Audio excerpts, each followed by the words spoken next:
Hey, Alexus Love Beauties and Flawless Man. Do this before you buy an expensive vehicle. Let's just have a little story time about me and vehicles in general.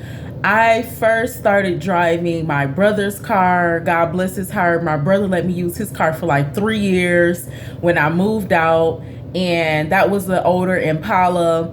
Then I got my own vehicle. At some point he was like, I want my car back, sis. And I had so much respect for that because, ain't nobody just about to let you use that car for 3 years. Whether they can drive it or not, it's going to be sitting there. But my brother paid cash for his car and he let me use it for 3 years.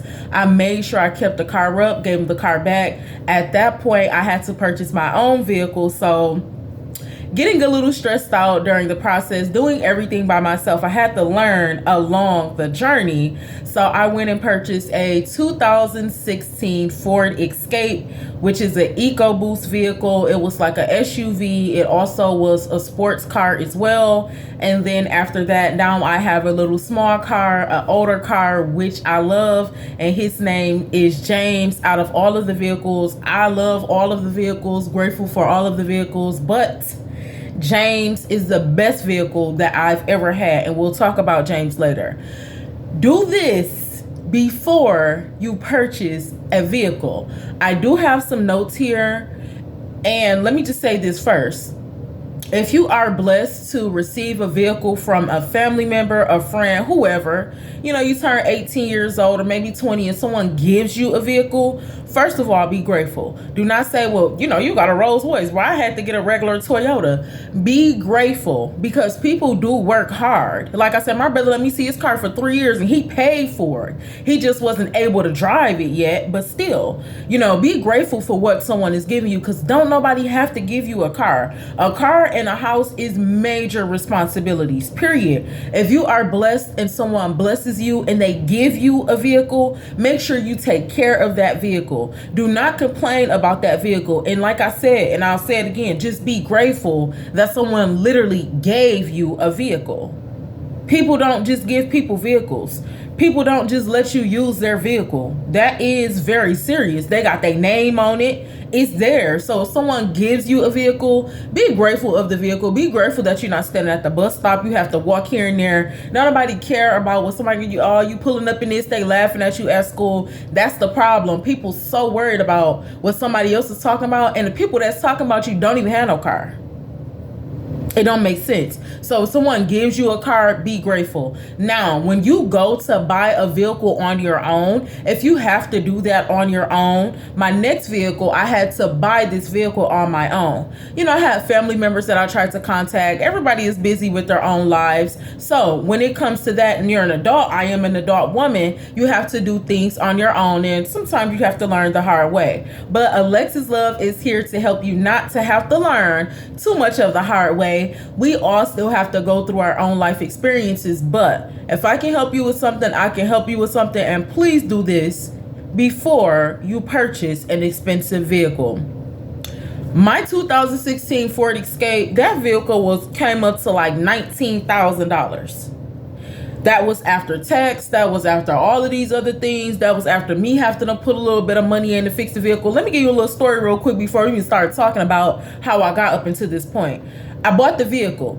The first thing God always says is charm is deceit and beauty is vain. That means that someone can look so nice and happy on the outside, but their inside is rotten and they really work for the kingdom of darkness.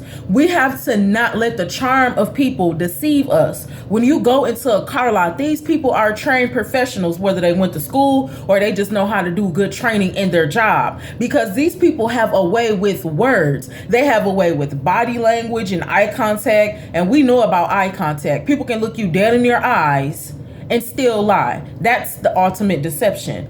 Charm is deceit and beauty is vain. You can go in, this a handsome young man, they have the finest men at the car lots. They have the most beautiful women at the car lots. She got the skirt on, she ain't got no cleavage showing or nothing like that. She dressed up, she got the button up on, hair slicked back. They have the most beautiful and cleanly appearance. Not only do you look good, you speak good too. I'm about to buy this car from you, period. Again, charm is deceit and beauty is vain. God said that for a reason. We have to begin to look and tap into the spirit realm to know the spirits that are attached to these people. Some of these people at the car lots are literally about their coin. They can care less when you pull off the lot. I was doing shopping by myself. Family was busy. I'm like, I got it. You know what I'm saying? I learned about cars a little bit. I know some things that I'm looking for, what not to look for. So I went to a few car lots. After a minute, I became a little anxious. So I'm like, let me just get a car. The first thing, I knew I wanted an SUV. I knew I didn't want to spend no more than $10,000 because this is my first major purchase, baby. I'm not trying to mess nothing up. Ain't nobody trying to mess their name up. Ain't nobody trying to... First of all, you about to be working hard to even get the money to pay off this car, and you don't own no house. Look, ain't nobody trying to spend all that money. Ain't nobody about to talk me over $5,000. That was my mind. I'm going in with $5,000. I don't even have that. I'm really going in with $100 down payment and looking for a monthly plan, and pay a little $5,000 over the course of like 2 years or something like that, because they're gonna stretch it out. And then I have me a car, right? Went into the car lot. This man absolutely deceived me, right? I said, hey, I want an SUV. He asked me, what are you looking for? I'm looking for an SUV. It can be whatever color. Looking for low mileage. I know I'm going to have to pay a little bit more for the mileage, but I know the lower the miles, the longer the life expectancy on the vehicle. So he didn't even look. He was just like, I got the perfect vehicle for you. I drive this vehicle myself. It's a really nice vehicle. It's a sports car. You know what I'm saying? It do this, it do that. Okay, let me see this car. We go outside, already has it pulled up, a nice white SUV. I mean, it's beautiful. At first, I was like, ugh. I didn't like the shape of it. I was like, I don't really think I like this. Got on the inside, absolutely loved it. You know, that new steering wheel look. You got the gear shift right here in the middle. It was clean in there, smelled good in there. It didn't have no stains, it didn't have no rust. One thing I missed was the doorknob was broken on the driver's side. Looked over that. He never brought it up. This truck got all 4 new tires. You don't have to worry about the tires. We got them new on there. Everything is good. I drive this truck myself. It got reclining seats in here. You know what I'm saying? You can recline. The passengers can recline. 2-seat, you know what I'm saying? Nice space in the trunk. Can't even really get no real description for real. It looked good. He just told me how much, he get on the highway. He can throw that boy in cruise and be gone. He can throw it in sport if he wants to, and skirt if he wants to stun a little bit. And I was like, let me test drive this car. My grandfather and my mother already taught me things about a car. If it's shaking, if you see any leaks, any rust that look like it might cause a problem, all of these things, you checking for noise, you checking for all of that, don't get it. So I pulled over off the highway. I take it for a spin. Then I pulled over, lift it up. Okay, and it's a newer car. So the body of the car looks good. I don't see no dents or nothing like that. Underneath the hood, it looks gorgeous. Like I'm talking about a beautiful body, right? I ain't see no leaks or spills or nothing like that. So I was like, it's a go. Get back to the car lot. Oh my God, how'd you like it? I'm going to buy this car. How much is this car after tax? Well, we have to, add our fees and stuff like that. You know what I'm saying? You will have to leave with full coverage car insurance before you leave the lot. You got to make sure you have that. We need about $200 down. And we need this, we need that, right? We're going to have to do a hard credit pull, all these different things, right? The car going to come up to about $17,000, $18,000, but you're only going to pay, and that's with the APR, that's with the interest, but you're only going to end up paying about $13,000, about $12,000. But over the course of I think it was like a 8-year contract, or I might be pushing, it might be like a 5-year contract. After everything was totaled up, the car came up to $17,000, $18,000. I think I went a little bit when I said $19,000, but I added that on there because I had to put money in after I bought the car. A week later, the car transmission was going out. I already know about a transmission. I'm a woman. I'm talking to all men. My car was driving weird. So I hit them up. Hey, how you doing? I just bought this car from y'all last week. The transmission is going out on this car. When the transmission is going out on the car, you don't need no expert to tell you that. If you've been through that before, you know when you put your foot on the gas, if the car is stalling, like you have to push the pedal all the way down to the floor, the transmission is going out. If it's kind of pushing itself, you're going to feel it because it's going to feel like the car is working harder to even move. When you switch gears, it's just going to feel weird. Me going through that already with a previous vehicle, my transmission going out, I'm pulling up on y'all. Not only that, I just bought the car last week, right? Now it's in my name. It's my responsibility. Now y'all telling me the diagnosis gonna be $125. What? To check the car out, $125? All right, cool, whatever. Y'all have to wait till I get paid next week. Now I gotta wait 2 weeks, right? Go in, get the diagnosis. They say, nah, it ain't the transmission. She tripping. She caught in a strong delusion. It's the doorknob. Yeah, this is an electric vehicle. So any type of electric problems that you have, you need to get them fixed first, because it's a security measure. This is what they told me. It's a security measure. Your driver door handle is broken. Mind you, I seen that during the sale. I didn't think it was no big deal. When you pull the door handle out, it'll kind of stay stuck out a little bit, so you have to push it in order for the door to close. He told me it's the door handle is broken. When on a car like this, when the door handle is broken, it'll send a signal to other electric parts in the car to stop the car. So while you're driving, that thing that you feel like the car not really trying to go and it's trying to stop the car, it's a security measure. When any of the doors are open on this truck, it's going to try to stop the car so you can know something is off. But nothing was never on the dashboard though. That was the thing about the whole thing. Nothing never showed on the dashboard. So I'm like, okay, it's the door handle. You telling me it's the door handle? All right, let's pay for the door handle. The warranty didn't cover the door handle. The car insurance didn't cover the door handle. I had to spend $300 on a door handle. Just one door handle. Fix the door handle. A few days later, yeah, how y'all doing? My transmission is going out. Y'all just fixed the door handle. You told me it was an electrical problem. Now I'm still being humble, still being wise, still being a woman at this point. You know, okay, y'all probably, okay. It seemed like it's driving a little bit better or whatever, you know what I'm saying? But my car is still stalling. My car is still pushing itself. My motor and my engine is working too hard. I believe, and I know, I didn't never tell them I believe, because I already knew my transmission is going out. All right, we're going to have to bring you up here. It's going to cost you another $125. When you get a diagnostics or you get your vehicle checked, they're supposed to check everything, not just that one thing. I paid you $125 for you to tell me what you visibly seen was broken. You were supposed to run my whole car. Now, this is the thing about a diagnostics. They'll just hook your car up to a machine, and whatever the machine reads, that's the problem. I highly doubt that they did that, because they were so trifling up there. Yes, I'm throwing the tea and the shade, honey. So I highly doubt that they ever did that. I think they just seen it was broken and was like, yup, this the problem. When you get an inspection, that's that's in depth. They're not just going to hook it up to a machine and go off the machine. They're actually going to go under the hood. They're going to do all of these things. I believe they didn't do an inspection nor diagnostics. It took another few weeks because I was working. I got to pay for this stuff.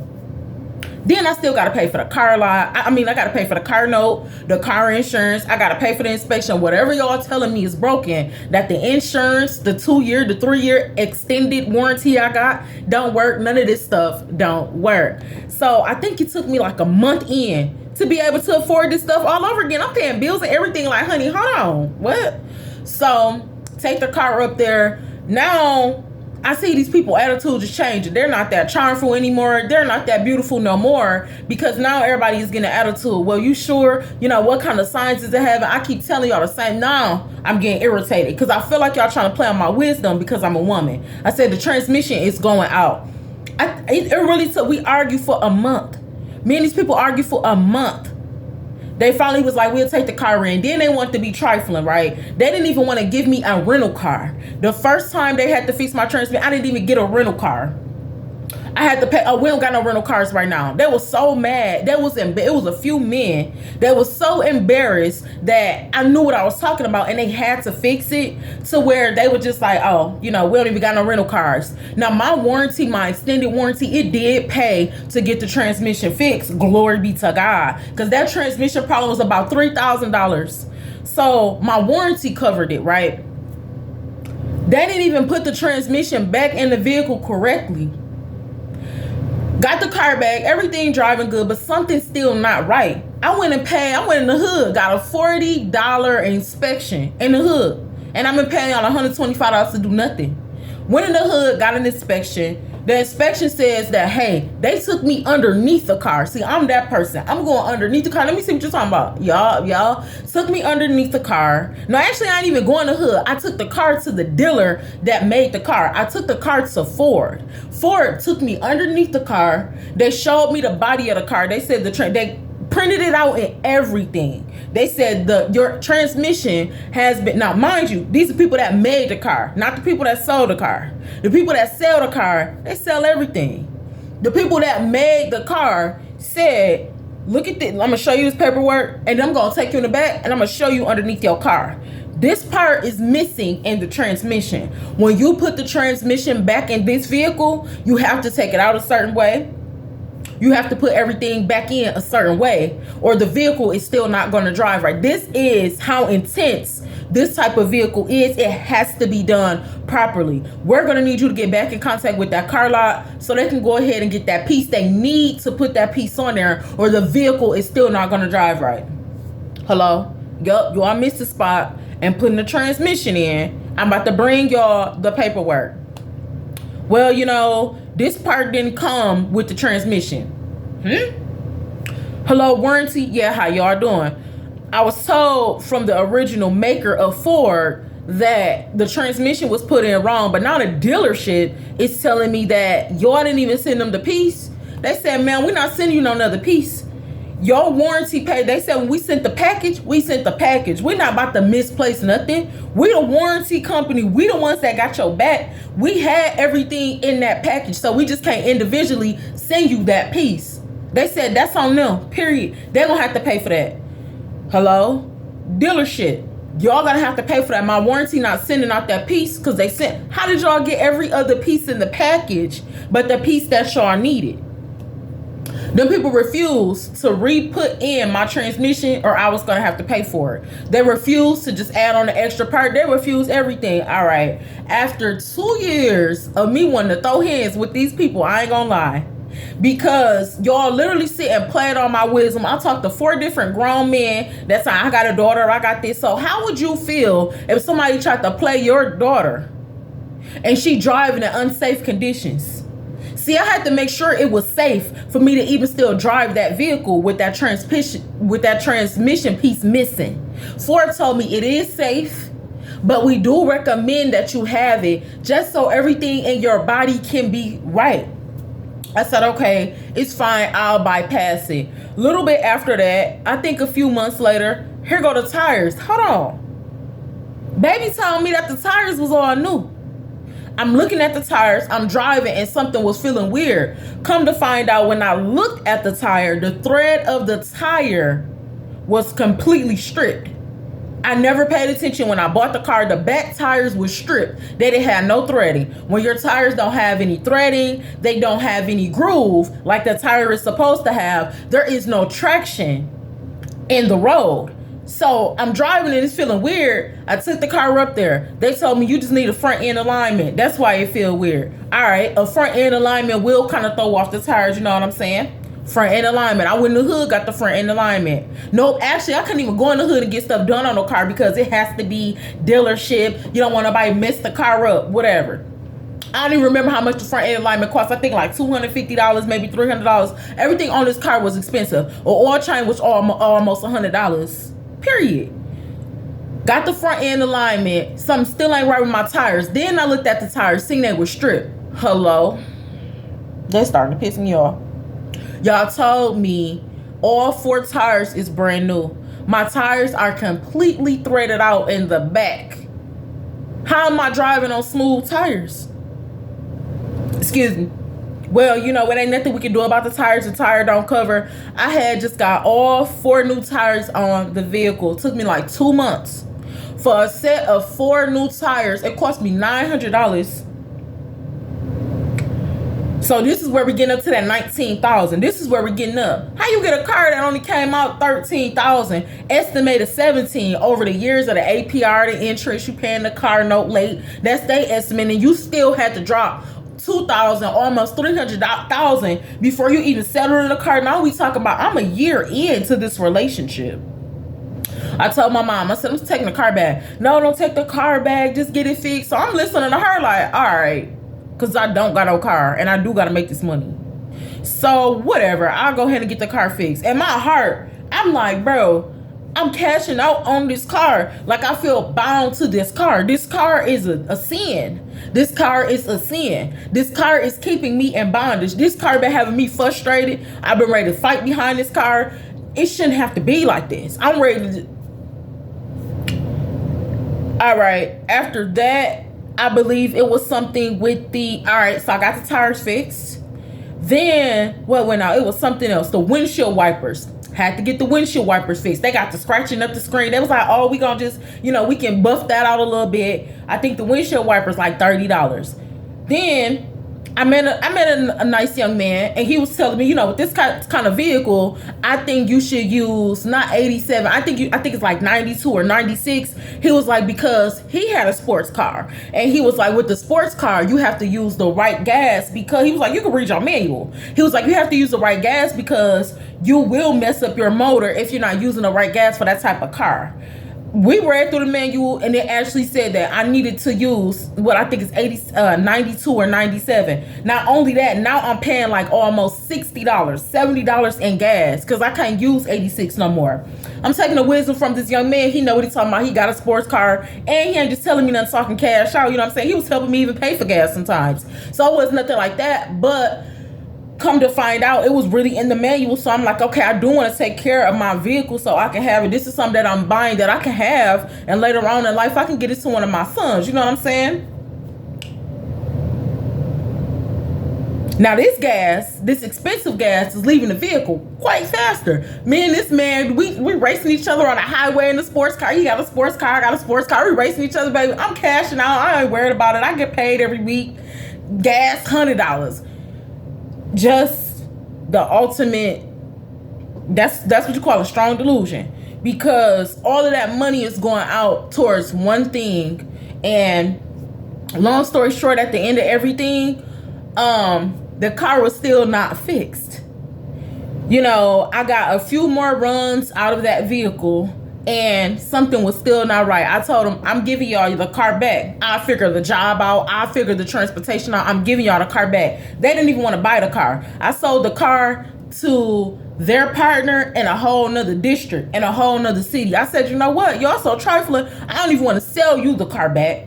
I'm going to give them the car back. When you have to give a car back, you lose out on everything. You don't get any money back that you put in. I wasn't getting that 2 racks back that I had to cash out on in the first 6 to 12 months that I had to fix the vehicle for it to even move. You don't get no money back. You don't get nothing. It's just like you get everything. They get everything. They about to resell your car for a higher price. And now I got all this stuff on here that somebody else practically about to buy a new car.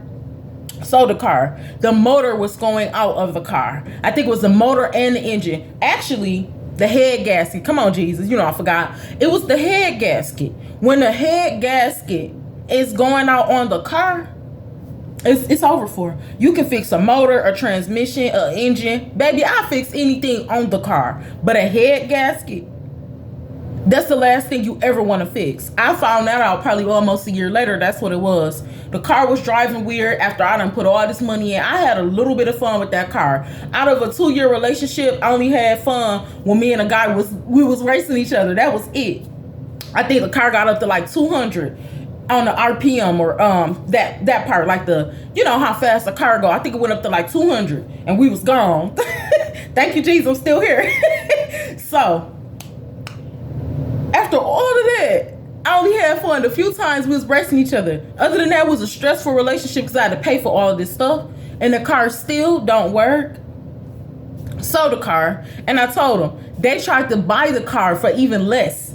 I said, baby, y'all about to pay for this car, because if you don't pay for it, whatever they don't pay for when you give it back. See, now since I done had the car for almost 2 years, the value of the car depreciates. So they're not going to buy the car for the balance that's due, which was like $1,200. I still didn't even move nowhere with the car payment after 2 years. I bought it for $13. The estimate value after everything was $17, but it went up to $19 after I had to install $2,000 to fix the car. So now I still owe 12 racks on the car. And y'all only want to buy the car for $9,000. So that means I'm still going to have to pay like $3,000 in order to be cleared from this vehicle. Baby, I wasn't going out without a fight. I said, this car got new tires, a new transmission, a new all of that, door handle, all of that. And you mean to tell me they finally boosted up and I still wasn't satisfied? I wanted some extra. I wanted some of my money back. It's not giving what it's supposed to give. I want my money. And I said, no, I'm straight. I'll keep the car. I deal with the problems.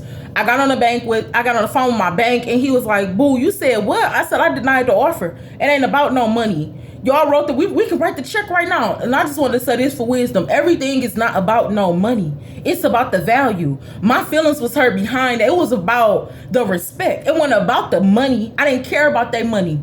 It was about the respect, how y'all disrespect me, how y'all been trying to sit in my face, acting like I'm quite a strong delusion. It's how y'all just been trying to play me this whole time. So if I'm about to sell y'all this car and y'all saying y'all want it, I was asking it for like $15,000, I think. The car was only worth, they said, $9,000 or $10,000, and I had like I think I had $12,000 left. I wanted $15,000. I'm like, I want my money back. I was like, I denied the deal. He was like, you have to think, Alexis. He was like, be wise. He was like, if you keep the car, you still have to pay the car note. You're still going to have to fix whatever the problem is, and you'll be deeper in the hole. Now, when they bought the car, they did buy the car for the value of it. And they was like, I think the value of the car, I think I owed like $10,000. I think I owed like $10,000, $11,000, but still, I still wanted more money for what I paid for. So he was like, if you sell them the car back, and I still had to pay $800 afterwards. They were still petty. They still didn't buy it for the full amount. I had to pay $800 still afterwards. So he was like, it's better to pay $800 than it's still owe $11,000 plus whatever the problem is. He was like, just go ahead and sell them the car. I parked in their city, and I sat there and thought about it. I was like, if it wasn't for me calling my loan officer, I would have not sold that car, and I would have still been mad today. Oh, I probably would have burnt that car up. I would have been hot today. So, hello? I'm around the corner. I'm about to bring the car back. I'll sell out the car. Took the car back, bought the car, whatever. Called me an Uber home, whatever. The worst experience of my life. It took me a while to get another car, and now we have James. This time I knew I need an older car. Please give me a 02. I'm trying, like when iPhones first came out, I didn't want no iPhone 12. I didn't want no iPhone 15. I'm not about to pay $1,000 and be in bondage. Give me the iPhone 1. I promise you, I went in the store and asked for the original iPhone. They was like, man, we don't even make that no more. Okay, whatever. I'll try the iPhone 6S. Give me a 02. Give me a 1989 car. Give me a car that got a little bit of rust on it, baby. Give me an older car. Because if that car is still on the road, see, when you see cars that are older and they're still on the road, you have to understand that the life expectancy of an older car is going to last way longer than a life expectancy on a newer car. Do you know with an older car, I could have drove that transmission until it fell out the car. With this newer car, baby, I was walking on thin ice. I only had 1 or 2 more drives before that car wasn't going to be able to move. Alexus Love Beauties and Flawless Men, do this before you purchase an expensive vehicle. Let's put a list out. Pray and apply. Pray about it. I pray every time I went to the car lot. Heavenly Father, in the name of Jesus, you know I'm looking for an SUV. You know I want to spend no more than $5,000. Lord, I need you to come with me to this car lot because I don't have no backup. I don't got no family member that can go with me. Lord, I'm taking you with me. Lord, I ask that you will bless me with the wisdom, knowledge, insight, understanding, and discernment that I need to purchase a good vehicle. In Jesus' name, I pray, amen. And I took the Lord with me. And I felt comfortable with my decision. Right? I prayed about it and I applied. There's more to that application. There was some more research that I should have done. Period. I feel like it was a little bit of my fault, but not doing that extra research. But I got y'all back. I'm gonna make sure you do that extra research before you do that. The first thing you need to do is pray about it. Pray about everything. Let God know what you're doing so he can meet you there. Period. Let God know, hey God, this is what I want to buy. Okay. Because it wasn't that it wasn't affordable. It wasn't that it wasn't manageable. The car notes was only $200 a month. That was way manageable. The problem was all of the problems and the defects that it had. That was the main problem. So it wasn't that it wasn't affordable. God didn't put too much more on me than I can bear. He knew I could afford $200 a month for a nice car like that. I had it. It was nothing. I was working weekly. Like, it wasn't the price of it. It was the maintenance of it. Pray about it. Let God know what you're doing. Let him know your expectations. Let God know what you're looking for. Explain to him why. Lord, I want an SUV because I don't like to feel small anymore. I would like more room. I would like to do this. I would like to do that. And then take him with you to the car lot. Lord, which car lot do you prefer? And then apply. Go ahead and start looking into it. Make sure you do your research. Do reviews on the car. If you have your mindset on an SUV, look into the different SUVs. Because after that car was done, before I got James, I was about to get a minivan. And I had people laughing at me. Greg, I'm about to grow. I know you're not about to, you ain't going to even look right in a minivan. I seen a nice minivan that had 50,000 miles on it. And they only wanted $3,000. And man came with some issues. But baby, that minivan would have been technically a brand new car. Don't nobody care about no minivan this. I don't care about nobody talking about no soccer mom that. People have to stop being ignorant, because that minivan would have been way better than that Ford. But we got James, and James is good. But I promise you, I was looking at a minivan before I found James, and I was this close to getting a minivan. It's just the car lot I was going to, he wasn't answering the phone. Do the reviews on the car. If you're looking at a Benz, do the reviews on that Benz. Because later on, when I did the reviews on that Ford, I was not the only one that had them problems. A lot of people had transmission problems. That car became discontinued, I think. Or it was a year of that car that became discontinued. Do the reviews on the car. I'm into reviews now. I look at reviews for everything, because people is going to bless you with the information that you need. You'll have to know by experience, but this is why other people, their opinion matters, period. You have people being honest. Do the reviews on the car. Look that car up. Look at everything. Okay, what this person said, what that person said. Do the review on the car. Do the review on the dealer. Come to find out, I wanted to file a lawsuit for that. It was out of lemon law, so I could. It was out of the time frame, so I couldn't. But I tried my absolute hardest. Make sure that you do the reviews on the dealer. Go on their website under their review section.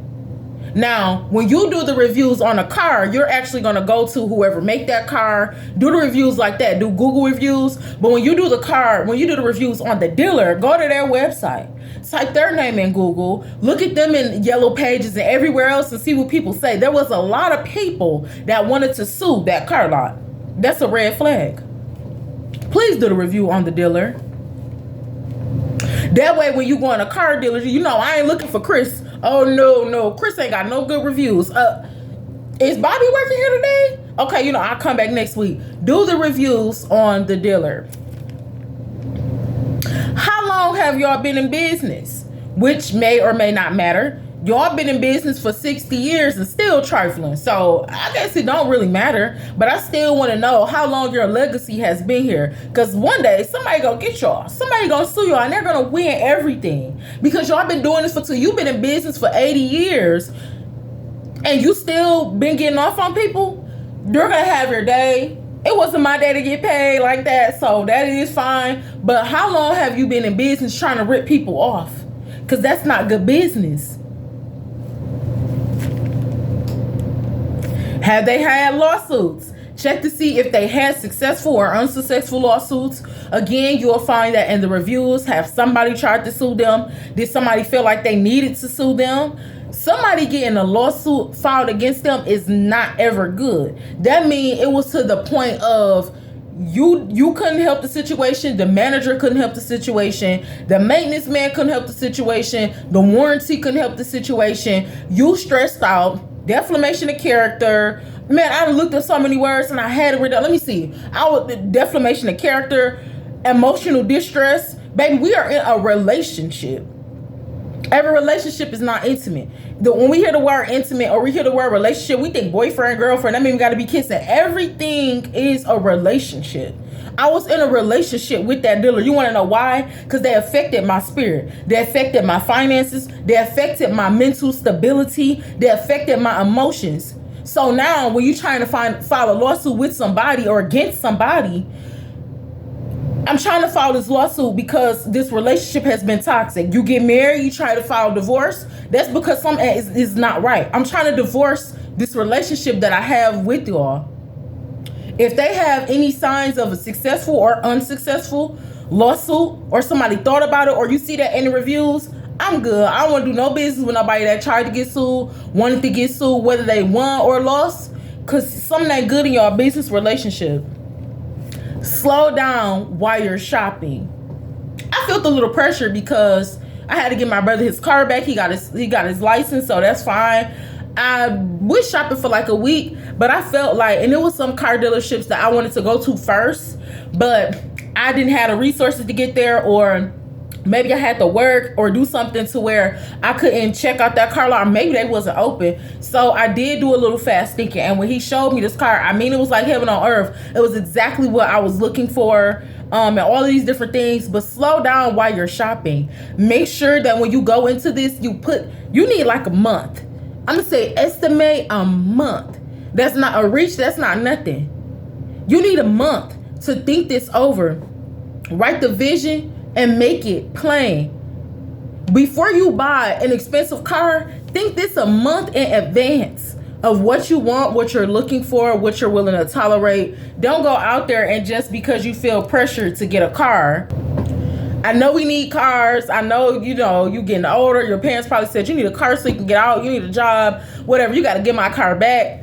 Ask them, baby, can I just have a little bit more time? Because I do not want to rush this process. A wise person to understand, they'll give you that time, but do your research and please slow down while you're shopping. It is not just one car lot in your city. You can go out of the city and buy a better car, or you might even find someone that's selling a better car, which is always good. If you can find a private owner, the best people to buy a car from is a private owner. Somebody that owns that car, they kept up with that car. The best people to buy a car from is an older person, period. Older people really tend not to sell cars because they just looking for some money. An older person a private owner, they're usually selling a car because I'm an older, I'm retired, I'm living good, I got 6 cars, I don't need no cars, I'm just looking to sell it. And sometimes they will cut you a discount, period. Do the research on a newer model of that car. If you buy a 2016, do the research on a 2017. Every time a new year or something comes, it's just like Jordan. He coming out with new shoes every year and ain't nothing changing but the number. The same, I don't even know the shoes and stuff like that, but whatever. The same Jordan is the same. The design ain't different. Nothing is different. It's just the Jordan number 87. The Jordan number 2, the first Jordan. Do the research on a newer vehicle of that car so you can see what's different. Say you get a 2016 and they just dropped the 2017 a year later. Well, the only difference between the 2016 and the 2017 is the 2017 is a sports car. If you do the research, maybe you don't want just a regular car. Maybe you want a sports car, so maybe you do want a 2017. Maybe you don't want a sports car. You just want a regular car, so you want to go with the 2016. Do the research on a newer car, and that'll help you as well to see what's the benefits, what's the not benefits, and it'll also help you to be able to see, do I need that or do I not? Am I just wasting money? Also, do the research on a few years before your car. If you get a 2016, look at a 2009. See if there's some similarities between those vehicles, or if you're just paying for a newer year. Because if I'm just paying for a newer year, baby, I'm going to take the 2009 if it's going to treat me better, if it's going to last longer. Do the reviews. See the different things that people experience with the 2009 versus the 2016 and the 2017. If you ask me, I'm probably going to go to 2009. Don't have any debt when you're trying to buy a vehicle. The only thing that you probably should have, and I can't judge this about people's lives, but if you have major debt, if you done filed bankruptcy, if you done went through anything strenuous like that, if, you're struggling to do different things, or Having a car, an expensive car, is not the best thing to do at this time, period. I feel like you shouldn't have no debt when you're trying to make a major purchase like a car or trying to buy a house. That goes for small debts. That goes for doctor bills. That goes for anything. Like we always say, like God always says, clear your name. Pay your debts. Pay your debts. You want to make sure you don't owe nobody nothing. You don't owe the weed man because you don't got weed off credit. You don't owe nobody nothing. Make sure your debts are paid before you make major purchases. Imagine buying a new car and then you have to pay rent. You have to pay for all of this stuff that's broke on a new car. You have to pay, you owe people money, and you just working a regular job trying to get all of that. That's a toxic relationship. It takes a toll on your mental health and it's not worth it at all. Like I said, give me an older car, period. So make sure you don't have any debt before you buy an expensive vehicle. Make sure you have good credit. I'm going to say an estimated 500 or more. When you get a major purchase like that, they are going to do a hard credit pull, which means that a hard credit pull is where it affects your credit score the most. Credit Karma is really good for letting you know an estimate of your credit. When I started off with a regular credit, just looking into it, it was like 400. When you just starting off and you just getting of age to even have credit and build credit, you never done nothing before, because buying things help you to build your credit. You know, 500 to 500 is not bad, but people will take advantage of that. And when they do that hard credit pull at a car lot, see, a car lot going to do a hard credit pull anytime that it don't matter. They doing a hard credit. So imagine you go in with 500 and you just want to test drive. They about to do a hard credit pull. Now it's down to 450. You want to test drive another car. They about to do a hard credit pull. Now it's down. And I can't believe I went to a car lot and just to test drive the cars, they was doing hard credit pulls. Another thing, when you test drive a car, nobody should be touching your credit. That's what I'm saying. You're not knowing that. You about to walk out with just test driving cars and you don't even got no credit. Now you can't even buy no car. Don't let nobody tell you that they have to do a hard credit pull. The only time they're doing a credit pull is when you actually agree to, I'm about to buy this car. Then you pull my credit. They don't even need to know none of your personal business until you get to that point. Test driving a car is just test driving a car. This man, and this happened at another car lot, this man was pulling a hard credit pull, and I think I drove like 3 cars. Don't do that. Make sure your credit is in good standing. Read the contract. The contracts will have valuable information on that vehicle. Make sure you check the Carfax. Ask them, I need a copy of the Carfax. Carfax is a really good way to let you know, hey, has this car been in any accidents? Another thing, a car that's been in accidents, nah. Even though you can fix it up, you can do different things. Some of those cars make bad. Like, if somebody was in an accident, Lord forbid, and the radiator wasn't 100% fixed like that, but they just fixed the body of the car. Now you buy the car that's been in an accident and the radiator was never fixed. Now you got radiation problems. Now your car overheating. You just got other stuff going on. So I prefer, give me the Carfax. Run me all the paper. Let me read the contract so I can see what's going on. Okay, you said after 90 days, that's it. So, okay, I'm going to have to pay for this. Yep. Even though it was only 13, it only came up to 17 because that's the APR. That's all the interest. That's gonna happen if I pay the car late. Y'all gonna add $200 more on if I pay it late. If I don't have a car insurance full coverage for this amount of time, all this stuff that equal up to $7,000. Read the contract. Know the price of parts and labor. If you want to buy a Benz, know how much a Benz is going to cost to get fixed. Know how much a Benz is going to cost for somebody to do the labor on that car. Know how much the parts cost. Know what type of gas you need to use, because you might can't be cheap no more. You might have to use a 92, a 97. You might have to put X-Train in that car. You have to know what you're getting into. If you want a Benz, know the gas. Know how much tires gonna cost before I buy this Benz. If my transmission go out, it's gonna cost me $50,000. I need to know that before I buy this car. Make sure you own something before you buy an expensive car. Even if you rent a house, you rent an apartment, all right, that's cool. Make sure you have paid a bill before. This is a major purchase. Make sure you have at least paid a cell phone bill. You have paid a water bill. You have invested in somebody else's bill. Make sure you paid a bill so you can understand the responsibility of how this is going to go. This is not a one-time thing. If you don't have $100,000 up front to pay for the car, then understand that you're going to have to pay that over an extended period of time. So understand that you're working for this. So understand that you have to know how to, I'm going to say, Ben have paid a bill before making a major purchase like that. So you can know, okay, well, with the cell phone bill, I have to pay that every month on the 3rd.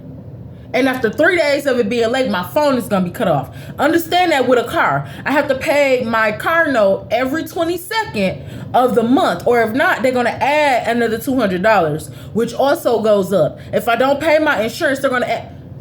I'm going to say, with wisdom, have paid at least a bill before. It could be a small bill, water bill. Have paid a bill before so you can have that maturity and knowing that this is something that's required of me every single month. Okay, I have to pay rent, car, light, insurance, all this stuff, car note. Okay, take a note of all of those, write the vision and make it plain. So you can know what you get yourself into. No, that's out of my budget. You know, when I add on my check, I only get paid $600 every 2 weeks. So I can't afford no $800 car. A car that's going to cost me $800. I can't do it. Know how to pay something else. Have a little money saved up if you can. That's only if you can. You know, have a little money saved up to the side for gas. Every check I get paid, I'm saving $50 for gas. Period. Every check I get paid, I'm putting $30 up. This gonna be for any type of maintenance that happen. The crazy thing is we don't prepare. So we're not prepared to cash out on all that maintenance. And so imagine buying a newer car. Like I bought a newer car and wasn't prepared for $1,000, $900 on tires, almost $200 on the oil change and things like that. You wasn't prepared for all of that. So I'm going to say with wisdom, be ready to save a little money on the side. Even if you don't have it going in, make sure you're prepared to start being responsible to put some stuff up so you can be ready for anything. Because the last thing you want to happen is you not to be prepared. Do not have a cosigner.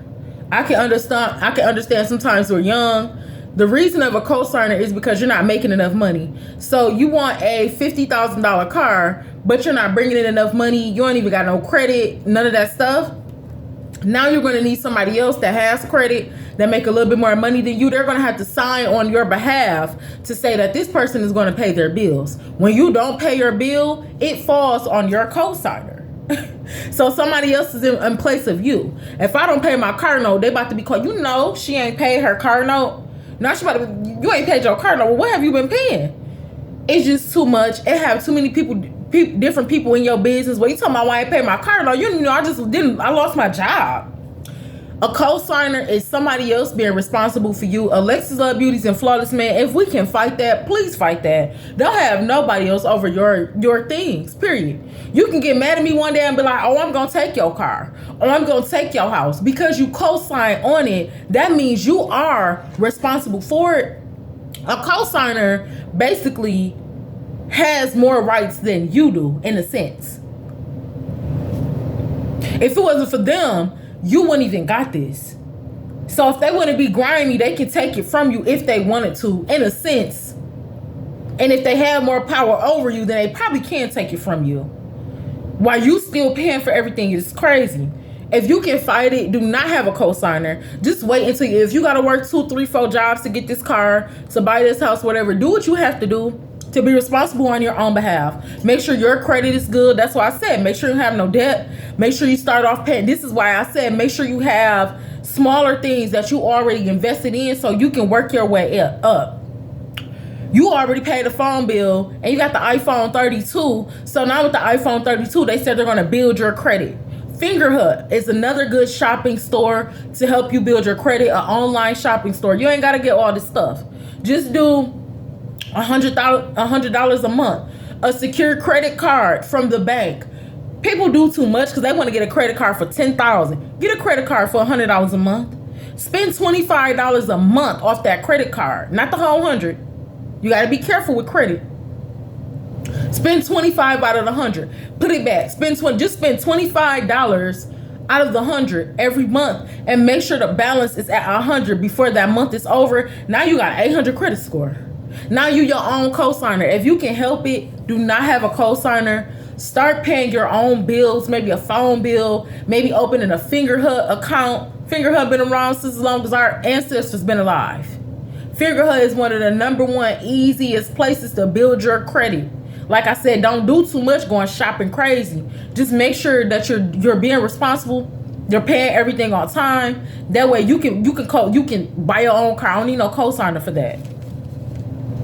Check your habits and your materialistic desires. Of course, I wanted a new car, but I'm the type of person where I knew I didn't want a new car like that if I didn't own a house. So me going ahead and shopping, doing that fancy, having to move fast, I just got a new car. Why not? Because I feel like, okay, it's manageable. So that way, I have a nice car. Check your materialistic desires. Sometimes our mental stability don't match with the things we want. Like, how do you prefer to have something like this that you can't even afford? It didn't make sense. When it started getting hard for me, I couldn't even afford it. Now, we can have dreams and we can have desires of having materialistic wants. The Chanel bags, red bottoms. Make sure that it makes sense. Make sure that you're not going into bondage to get these things. Make sure you don't have to sell your soul. You don't have to sell nothing to get these things. You have to check your habits. Make sure you ain't smoking weed. All these things take money away. Make sure you ain't doing no unnecessary shopping and partying. All of these things is going to take away from your main responsibility. My main responsibility is paying this car off. But if I'm smoking, if I'm drinking, if I'm turning up, I got to go out to eat every weekend. I got to do this. I got to do that. It's going to stop me from getting this responsibility done, which now, instead of it being $17,000 after all this tax, I'm about to be paying this car $23,000 because I done, I paid it. I went over the expectancy that I put over the 5 years they gave me. Now I paid it off in 10 years. Now I really paid $23,000 when I was only supposed to pay $13,000. So make sure to check your habits first. You don't have to cut some things off. You have to stop doing some things in order to get what you want. You can have a Benz if you want a Benz. Make sure you do the research. You can have a Benz if you want a Benz. Make sure you check your habits first so you're not going into bondage. So you're not putting yourself into debt trying to keep up with the Benz. The best way to buy a car fast is to do that same thing. You have to cut some of your habits off. You can't get J's this month. You can't get a new outfit this month. I know you wanted to hang out. You plan to go on vacation. You can't go on vacation this month because you're trying to pay for your car. You have to cut some things out for a season. It's only for a season. Baby, when you finish buying that car, it's going to feel amazing to buy that car. The dealership is going to give you a 30-day, 60-day, and if it's a blessed dealership, they may give you a 90-day warranty. With the dealership warranty, man, the dealership warranty ain't nothing. Because, see, they know how to seal, they know how to cover up, and some of them even know how to make the mileage. Some of them know how to clear the mileage. Make the mileage look. Baby, the car really is 400,000 miles. The car ran through. And they know how to clear. Some dealerships know how to clear that to where the car only got 100,000 miles. You buy this car, the car is done for next week. Get an extended warranty. The 30-day, 60-day, or 90-day warranty is only if something happens in that time. Usually you have to drive a car for 6 months to see. See, my car was so newer that I only had to take a week to see. Some people may get that opportunity. Some people may not. So make sure you get an extended warranty. The extended warranty is going to cost more, but you can take that out when you get your loan from the bank. So go ahead and just cash out, and it's going to make it's going to make the total go up, but it's all right. Go ahead and get I think I had like a 3-year warranty. Get you it through whatever the highest warranty is. I don't care if it's a 6-year warranty, if it's a 10-year extended warranty, and it's gonna cost you an extra $3,000 for 10 years. Baby, just throw the $3,000 on my loan. Throw the $3,000 on there so I can get the 10 years. That way, you don't have to pay for nothing. You don't have to pay for nothing. By the time that I found out the head gasket was blown or about to be blown, the warranty was over. My 3-year warranty was over. All of that would have been on me. That's what my loan officer had to remind me, boo, you do not want to go through that. You might as well give him that car back. I figured it was a head gasket after all my research that I should have did in the beginning. After everything checked out to be clear, after I done paid for all of this stuff, that's the only thing I came up with. Y'all wasn't gonna tell me that. I still don't know if that's what it was. That's what I feel like it was, personally. I've done the best I could do. It's not my problem anymore. I don't mean to sound insensitive, but it's not my problem anymore. Period. And I pray that, you know, somebody else figured what it was, or I pray that they figured what it was, because something still wasn't right even after I sold it back. Test drive the car for 7 to 10 minutes with the radio off. If you they know you gotta test drive the car. The purpose of the test drive is so you can see if anything wrong. During the test drive, nothing may not be wrong. So I'm about to hit the highway with this thing real quick. I'm about to hit the different gears with. I'm about to just do stuff so I can see. I'm about to press on the brake a little harder, see if it's going. You have to test drive the car. Driving the car up the street not gonna get you no information. Hit the highway. Let them know. Okay, I'm about to hit the highway real quick. I'll be back. Let them know I'll be gone about 10 minutes, because the last thing you want to do is take that car and be gone for an hour. You ain't told them nothing, so now they gonna think you stole the car. Let them know I'm about to test drive the car for about 10 minutes, so I'll be back. When you test drive the car, keep the radio off. It is okay to make sure everything works. Make sure the lights on the dashboard working. You want to get in and out the car. You check when you put that car over. These are the things to check for. You're checking to make sure that your blinkers work. You're checking to make sure all your sound work, all the speakers work on the inside, the outside of the car. Check for any dents. Check for any rust that might cause problems. Check the body of the car, underneath the car. You're going to have to go underneath the car. If you too cute for that, sis, then, you know, you might buy a car that's leaking with something. Girl, if you don't get up under that car, sis, Alexus Love Beauties, we got to stop being, and I ain't trying to, you know, we ain't masculine or anything, but we have to stop being so feminine to the point to where we don't get no wisdom behind it. That's what I said in the last video. You'll be in a car full of baddies and don't none of them know about a car overheating. Y'all all leaving the club, baddies, you know what I'm saying? All of this, all that. Don't none of y'all know how to pump gas? Don't none of y'all know to put some water in a car if it's overheating? Don't none of y'all know how to change a tire?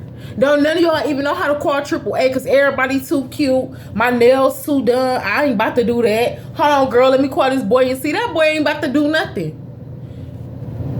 You have to learn how to do these things for yourself, sis. If you're looking to buy a car, baby, you better get down there, hands and knees. You can wash them pants. You can wash them nails off, right? Flick that little sew in to the side, honey. Get up under that car and do some touching.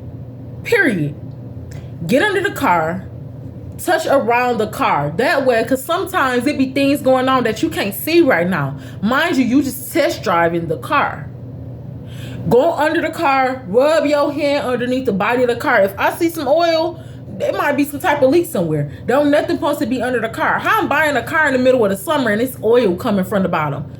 You won't know that if you don't get under there. Get underneath that car. Make sure the car got the catalytic converter. Make sure the car got all the parts of the. Make sure ain't nothing missing from the car. You're looking to make sure nothing is leaking. Make sure nothing ain't missing. That's what you're looking for. Underneath the hood of the car, the Ford looked beautiful. Like it was new. Like, dang, it looked good under here. But everything was broke under there. Baby, you got to pop that cover off. Look in there while that car is heating up. You got your ear on there. Let me hear the sound of this motor. Let me hear how the fan is sounding. Do it sound like the fan working harder? If the fan is working harder, then it might be something wrong. The car might be overheating. It might be something wrong with the thermostat if the fan is working harder.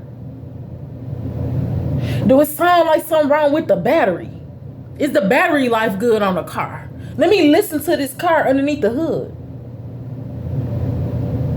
Do I have any brake lines in the car? What's going on with the car? You have to listen for the car. Pop that hood on the car. Don't be too cute to pop that hood on the car. Somebody might even put, you need some help. And like, I see you got your hood up. Yeah, I'm just test driving this car. I just wanted to see if it do. You know something about this type of car? Actually, I do. With my honest opinion, I say, man, I had one of these cars. I don't even know about this car. You said you just test driving it? I don't know. Because see, I had the same problem on my car. And then right here in this area, you really missing a pipe right here. You going underneath the hood of the car to make sure everything is good. Looks can be deceiving. Just because it look good under there, that don't mean that everything is working. Check for rust. Rust is not a bad thing. Rust is like calluses on the hand.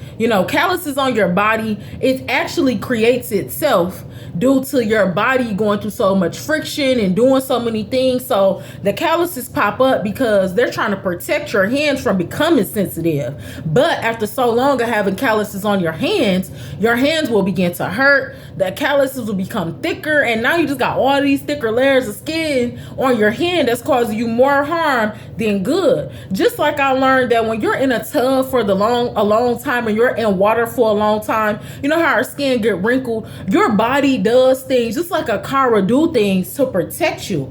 Calluses is not bad when your skin get wrinkles and you dark skin, but your skin get a little light skin because you've been in the pool for hours. The chloride and different stuff like that is actually trying to protect your skin. So when your toes and stuff get wrinkled, it's actually like a protective coat because it's helping you trying to be able to grip and be longer in the water, so it's not bad. The rust on the car is not bad. The rust on the car is showing, hey, maybe it's a little bad body work, but a newer car, it shouldn't have no rust on it. I'm checking for rust. Rust on a car shows the longevity of the car. It shows that the car been through different seasons and things like that. I got a little rust on my car right now, and it's good. Sometimes rust can be bad. The purpose of this video is to speak about newer cars. If you buying a newer car, baby, you shouldn't have no rust on there. Check for rust on the car. Sometimes rust can be too bad. It can be too corroded. Thank you, Jesus. Another thing to check for, battery corrosion. While y'all looking underneath that car, if you look on that battery, see your battery have posts. If your battery die and you have to do the jumper cables, you got the red and black. What happens is you have to put the red with the red, the black with the black on the battery, and then that's how you get the car to start back up. Around the post, before you put the jumper cable on, make sure there's no battery corrosion. That can affect the battery as well. If I'm buying a new car, my battery shouldn't have no corrosion. Again, battery corrosion is not something that's bad. It builds up on a car just to protect the battery, but sometimes the battery corrosion can make it can drive a little different, and it can make the battery die. Now, if you have an older car and you have battery corrosion, like I had an older car that had battery corrosion, my brother car, you can get a wire brush and you can scrape that off. Done deal. If you're buying a newer car, there should be no battery corrosion. Check out for battery corrosion. Check for lights on the dashboard. It shouldn't be no lights on my dashboard. The only thing that should be on my dashboard is how much gas is in this car, the mileage on this car. If I shouldn't have no sensor problems.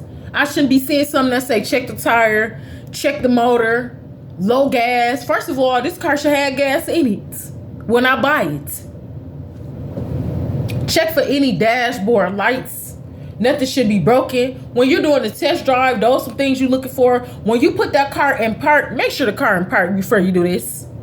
When you put the car in park, press on the gas a little bit. Let me make sure that my meters is running high. You know what I'm saying? Man, when you press on the gas, and I learned this today, when you press on the gas, when the car is in park, and you press on the gas, that's another way how you're able to test the engine. You're able to test the motor and the stability of the car.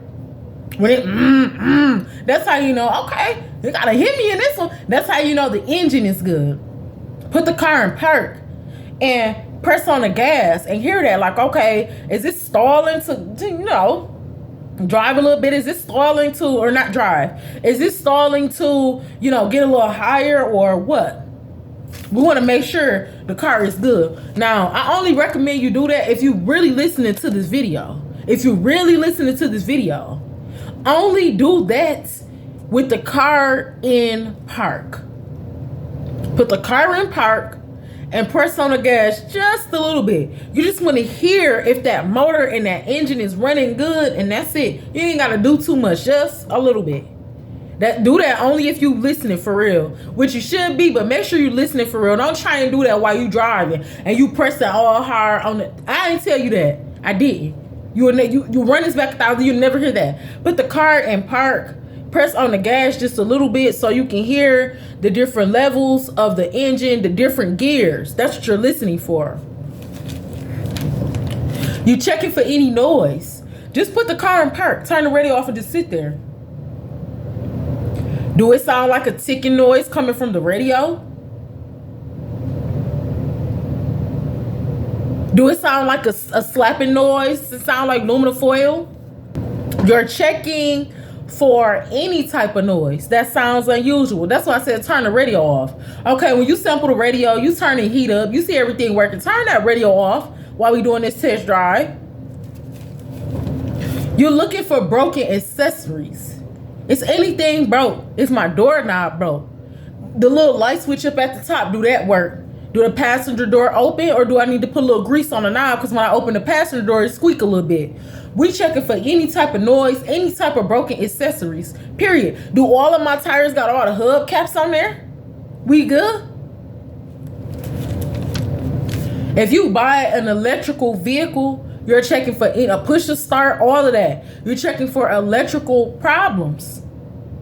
When I drive this car and it said it's a sport car, when I put it into the different gears, is it driving like a sports car? See, in sport mode, it's supposed to go. It's supposed to go. Is it driving like it's still in regular drive? When I switch it into third gear, is it hitting on that? You know, if I get stuck, am I going to be able to change the gears and the car supposed to just put, I learned this too. When you stuck and you put, and this goes for different cars, when you stuck and you put the car in a different gear, on my car that I have now, I learned this, that it'll be like the third gear. When I put in the third gear and I'm stuck somewhere, the car supposed to jerk itself out of a ditch, out of whatever, out of some ice, out of some snow. So when I'm testing these different gears, only test the gears if you have wisdom about the gears on that car. Don't just be testing gears because you don't know how to, because when you're driving a car, you're supposed to be able to move into different gears. But see, you won't know because you're supposed to be able to hear that. You're supposed to be able to feel a difference. Don't try and test the different gears on a car until you learn about the different gears on a car. That way you ain't messing up the motor or nothing because you're just pulling back and forth on the stuff. Make sure you know how to do that. Sometimes with different gears, you have to drive a little faster. Sometimes you have to slow down a little bit to kick it in gear. Just know, that's why I said the research. Know the vehicle that you're buying, that you're interested in. So that way, okay, before I kick this in third gear, I'm going to have to go down like 10 on the speed limit.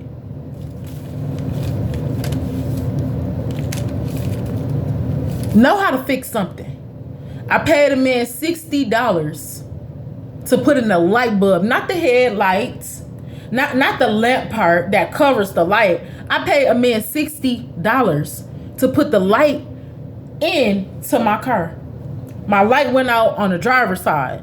This man said, well, with this type of car, and I was believing it because with this type of car, I couldn't even take the car to the hood. I couldn't do certain stuff that I wanted to get fixed on. The car always had to go to the car lot because that's the type of car it was.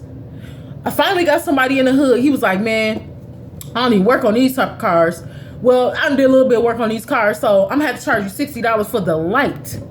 Come to find out, man, later on, this is one of the easiest headlights I could ever pull out. The headlight is one of the easiest things you can fix on a car. You pull the hood up. You have to go behind there. It's going to be in the bottom. Like I said, don't be scared. You know, you probably got to look down a little bit. And all I had to do was do 1 or 2 twists, pull the whole light out. Literally with the headlight, it's like a hole right there. You go ahead and pull the light out, put the new light in. It looked like a little plug, like a wall plug. That was it. And I paid a man $60 to put a light in my car. And it literally took me 2 minutes. You want to know why? Because then a few weeks later, the passenger light went out. I could have saved $60. Know how to fix something on the car. I don't care what it is. I don't care if it's, you know how to fix the windshield wipers. You know how to change the tire. Know how to do something on the car that you're looking forward to. That way you can save some money. That way you can have some wisdom. That way ain't nobody trying to rip you off. You charged me $60 for the headlight. Oh, nah, boo. Yeah, I got wisdom on that. Really, it only cost labor to get this done. It's only about $5. It cost me $3 for the light. The labor only $5. I should be running only $8 for having you do this, or free $99 if I do it myself. Learn how to fix something on the car. Know where something's supposed to go. Your oil. Know how to change the oil. Know how to check the oil. Okay. Ooh, I need some oil in this car. Another thing about a car, when the oil is low, it drives weird. Know something. Know how a car's supposed to feel if it's weird or something is off. Know something. Don't just be like, oh, don't just keep going. Like, oh, I'm straight. No. Know something. Know how to put a dipstick on and be like, okay, this 3 lines. I only got 1 line. I need to put some oil in this car. It's time for oil change. Know how to fix something on the car.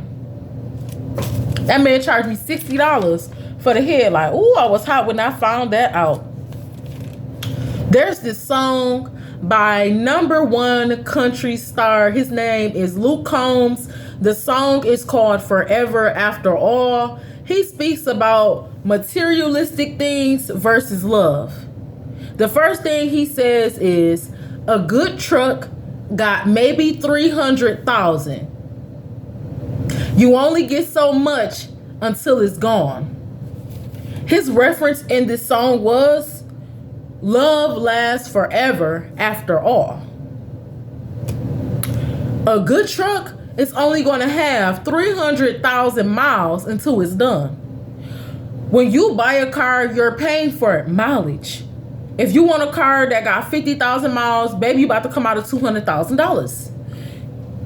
I'll say, looking at the mileage on a car, 100,000 miles is not bad. 150,000 miles is not bad. This is why you do the research on your car. Because with the car I have now, the older car I have, I've seen reviews on that car, boo, that said people done drove 400,000 miles on a 2008. And it's 2023. I would have never got that out of 2016. The 2016, that car had 56,000. That car had 56,000 miles. A new car. No, I think it had like 80,000 miles. I put 100,000 on it. Literally, they got the car back at 100,000. Understand that mileage is a good thing to know. You definitely don't want to buy no car that's at 2. You don't want to buy no car that's over 100,000 miles. But understand that a car because the car have now got it at like 130,000 miles. But due to that wisdom and that research before I purchased that car gonna run me 400,000 miles. Why I believe it? Because I did the reviews. I checked the reviews on a dealership. They don't got no bad reviews. I checked the reviews on a car at 400,000 miles. 400,000 miles. That car is gonna be good. Period. Do your research. You can possibly buy a car if you've done the research and somebody's saying a car is gonna last 400,000 miles, baby, I wouldn't mind buying a car at 200,000. But when we buying something, we do prefer to have a little bit. So if you can get it under, I would say the most, at the minimum, 120,000 miles. That's a minimum. At the maximum, maybe 150, 160, maybe 180,000 miles. But if I'm buying a car at 180,000 miles, I better have did some research and that car better be running me up to 300,000 miles. Because see, that means if I'm a highway person, I'm always vacationing, I'm always doing something for somebody, and I buy the car at 180,000 miles, but the car review only had 300,000 miles. That means I only had like 50 trips to go to Detroit, and the car gonna be at 300,000 miles, and that's it. So that means technically I only got 2 years out the car. Do the research. If I buy a car at 120,000 miles, and the car life expectancy is 400,000 miles, I'm about to drive that car for the next 15 years. Because first of all, I don't hit the highway and stuff like that. Even if I do, I'm not running up the miles. When we drive the car, we run up the miles. That's why when I sold the car back, they said the value is decreased. The value decreased. You know how much money I put into this car? This is a brand new car. No. We checking it off the mileage. They checking it off the mileage. They don't care about what's put. The mileage is what sells the car. You buying a new car? Don't buy that car over 150,000 miles. Do your research. You can buy that car at 200,000 miles. I seen somebody selling a car for 300,000 miles. You'll say it's a deal because 300,000 miles, the car was only 1,500. I'm about to buy this car. Something ain't right. Before I buy a car at 300,000 miles, I'm about to make sure for only $1,000. Man, I got $1,000. I'm about to go ahead and buy this car. I need a car. The car is going to be done for. If that car didn't say the life expectancy due to your research was going to be 600,000 miles and you buy it at 300,000 miles, you just wasted $1,000. Sometimes you do have to cash out a little bit more. Sometimes you have to cash out a little bit less. But the wise thing to do is to do that research first. That might have been a good $1,000 investment, or I might just wasted $1,000 and then I need another car. Like Luke Combs said, a good truck maybe got 300,000. Maybe. He a country singer. I know he probably like tractors, boo. He probably the pickup trucks, 2029. Newer cars depreciate quicker. Not only that, we'll get a newer car, man. It got sport mode. I'm driving in sport mode every day. That car value is going down. You know how everybody talk about high class men, high class women, value this, value that. Everything got a value. And it don't matter how old you is, how many people you been with, all of that stuff. The value of a human in a car is different. This is why you got to know wisdom. This is why in this song, Forever After All, he was comparing materialistic things to love. And at the end, love lasts forever after all. Yeah, he did his research. He knew he about to marry this woman. She's going to last longer than that 300,000 mile car. Do your research. Understand that, and I know we're a little off track, but still, it's a good point here. Understand that a person, the love and the value of a person will last longer than a vehicle. Understand that. Understand you ain't going to get a few trips out of that car.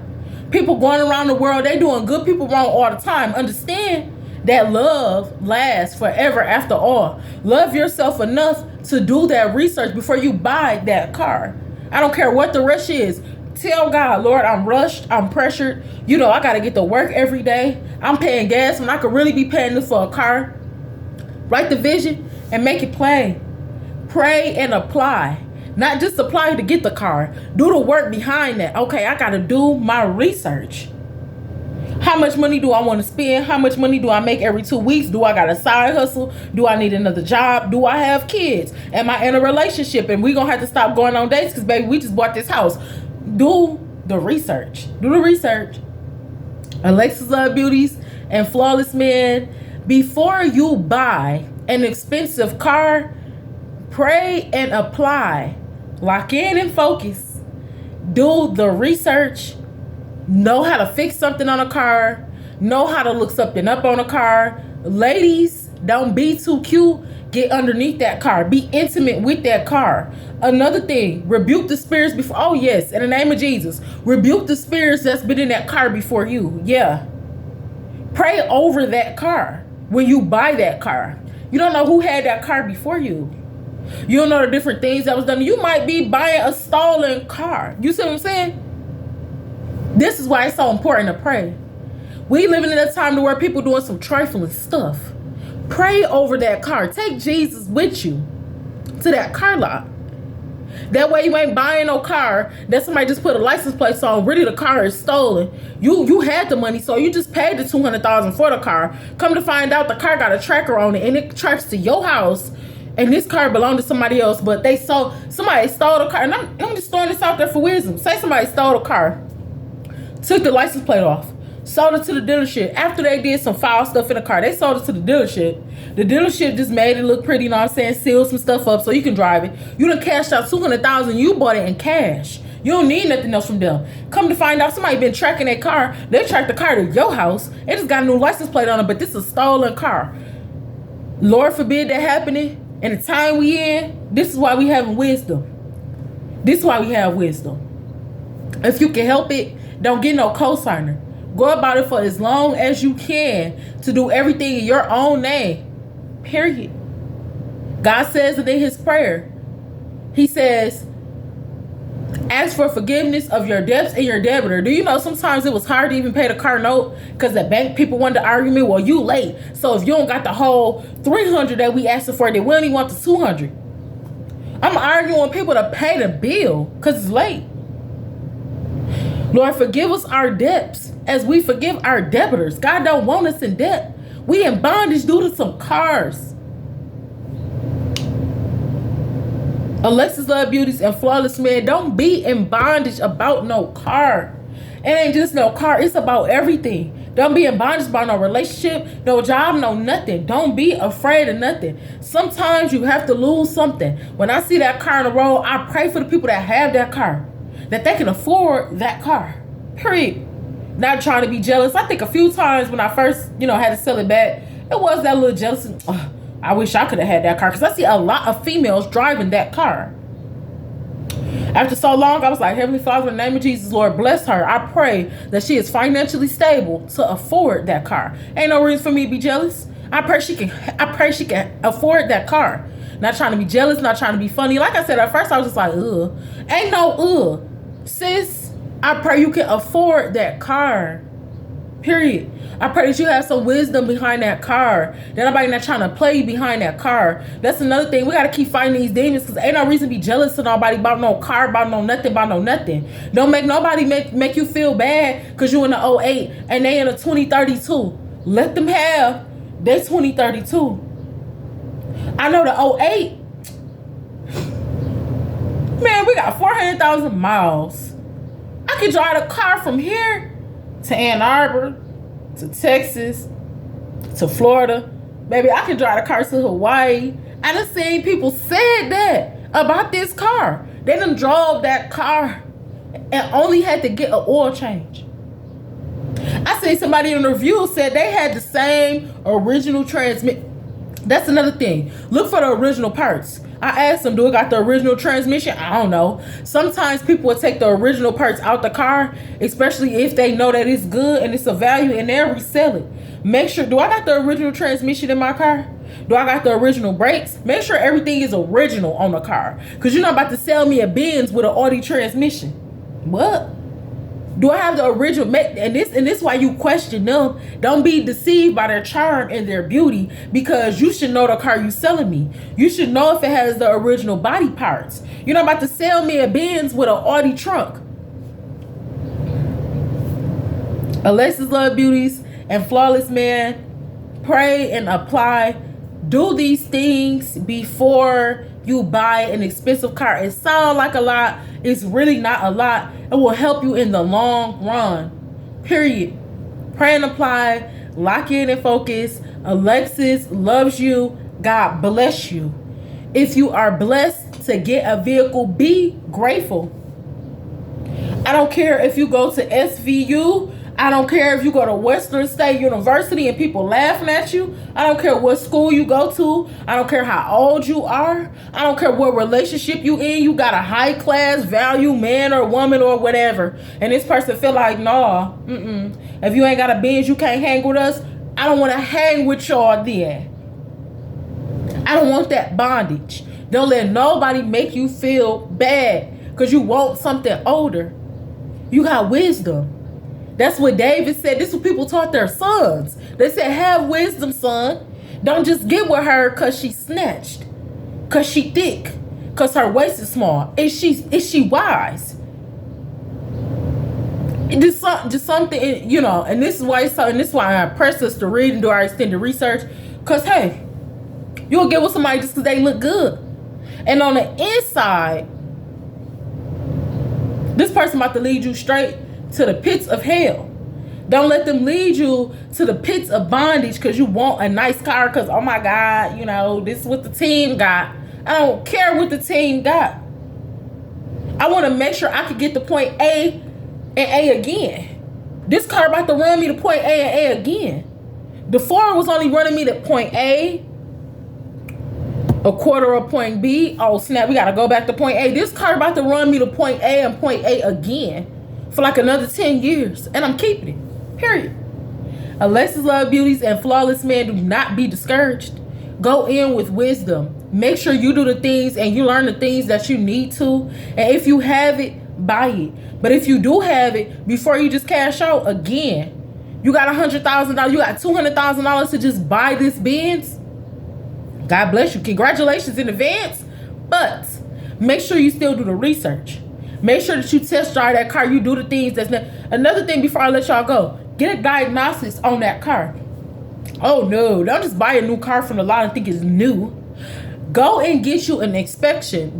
And be careful with the terms. An inspection on a vehicle, and don't get it from the car lot neither. Get it from somebody else. An inspection, and I recommend to do this right after you buy the car.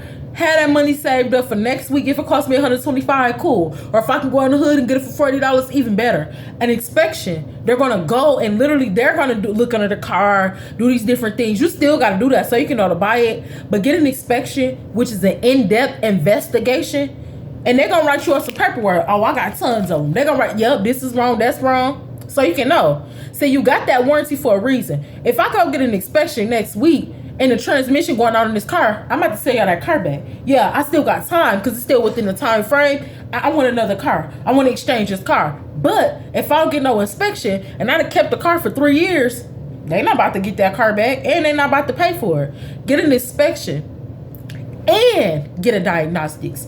The diagnostics is when they hook the car up to a computer and the computer read all the electrical. But an inspection is a hands-on. The mechanic is wise, so he has to look at that. He has to do that work. Alexus Loves Beauties and Flawless Man, get an inspection, get the diagnostics, and if it don't look right, I don't care if you already bought that car, call the bank, let them know they're trying to put us in bondage. I need y'all to it take like what 24 48 hours. Y'all pause the check, call them and let them know that I'm coming back because I want to exchange. I don't want the Benz no more. I want the Audi. Yeah, I want that car. I want to do the Audi. I want to do an exchange. It's only been 2 days.